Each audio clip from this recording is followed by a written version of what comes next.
CockFM Radio. It's all about you.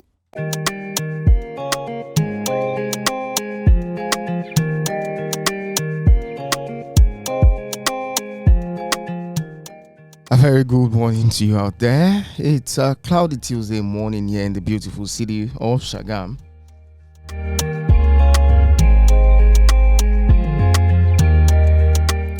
And I want to say a very big thank you for joining us on today's edition of the Headliners on CockFM Radio.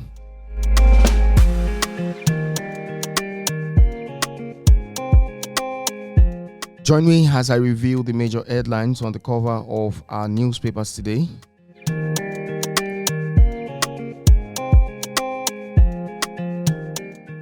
And my name is still Olufemi Peters.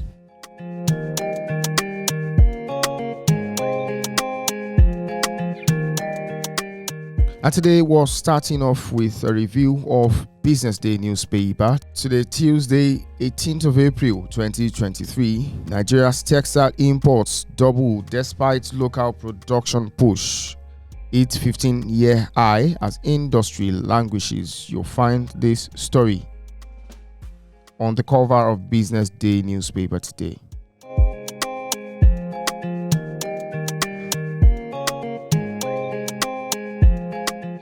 Now let's look at the Daily Independent. Today's edition of Daily Independent newspaper. Fuel subsidy removal. Federal government may spend more than $800 million earmarked for palliative. This is just as Minister explains why cost of servicing foreign debt is rising.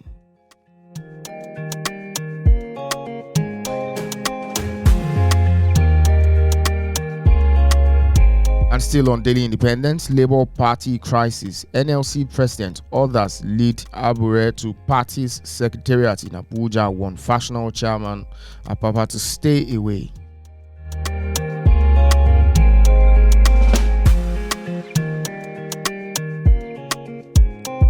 Moving on now to Daily Trust.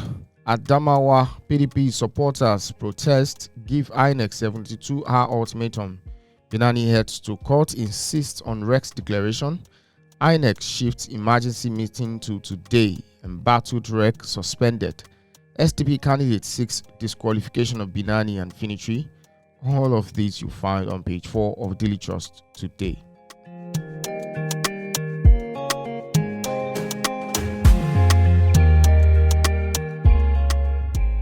%40 of failed transactions unresolved as e-payments hit 49.4 trillion naira. That is the major story on the cover of the Guardian newspaper today, and you'll find that story on page 6 of the Guardian.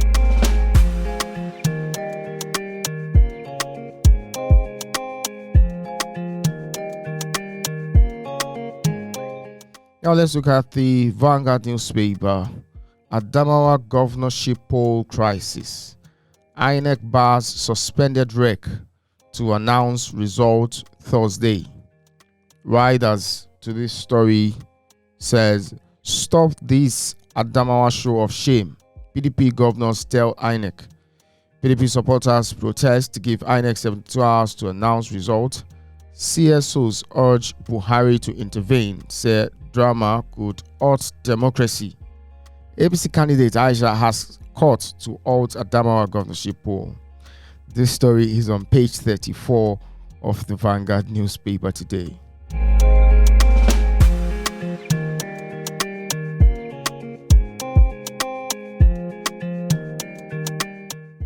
Now let's move on to the Punch newspaper. Fuel subsidy. Federal government begins 40% pay rise for workers April ending.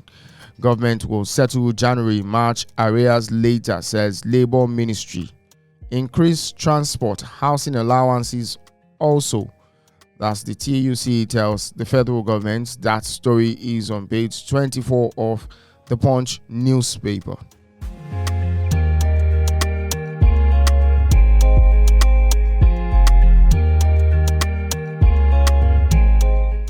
And again, another story, interesting one at that, on the cover of the Punch newspaper today is striking aviation workers reject government plea, threatening total shutdown Ogun woman sells 18-month-old baby to repay loan. That story is on page 5 of the Punch newspaper. Two parties challenge Makine's election tribunal order service on Sanwo-Olu. That's on page 12 of the Punch. $2.8 billion gas pipeline progressing to power 3,600 megawatt plants, according to the federal government. That's on page 26 of the Punch newspaper.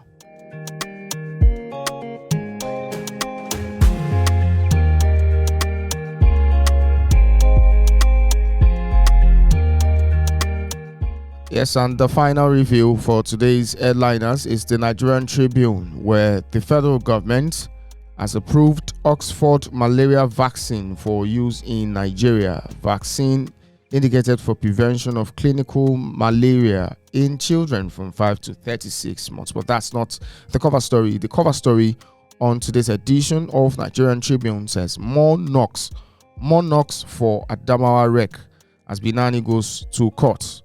INEC suspends him. PDP governors call his actions show of shame. Wants appointment of Rex reviewed. Makinde visits Finitri, describes Rex action. Protesters in Yola want election results released. Electoral body to meet today. This story is on page 4 and 5 of today's edition of Nigerian Tribune.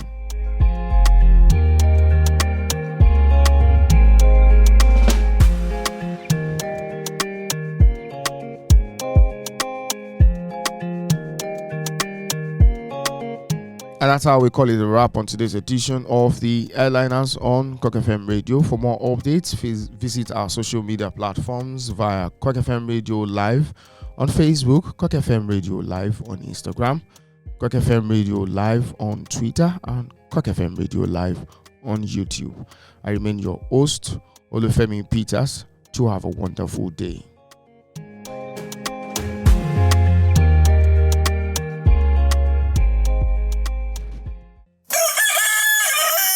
CockFM Radio. It's all about you.